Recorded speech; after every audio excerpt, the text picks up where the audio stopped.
Honda 45. 45. I'll be code 10, and K9 Wojtek will be 10-7, 10:42 for the final time. 3-4, all units, please stand by for a special transmission. Hey, come here. Up. Up.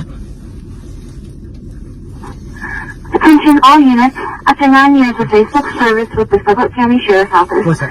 K9 Wojtek has completed his last shift on duty as an explosives detection K9 and is now headed for retirement. Wojtek's service has included over 40 deployments across Wyoming. K9 Wojtek and his partner, Detective Browning, have helped countless community members across the state, whether they were aware of it or not. Thank you for keeping your community safe and bringing smiles to so many faces throughout the year.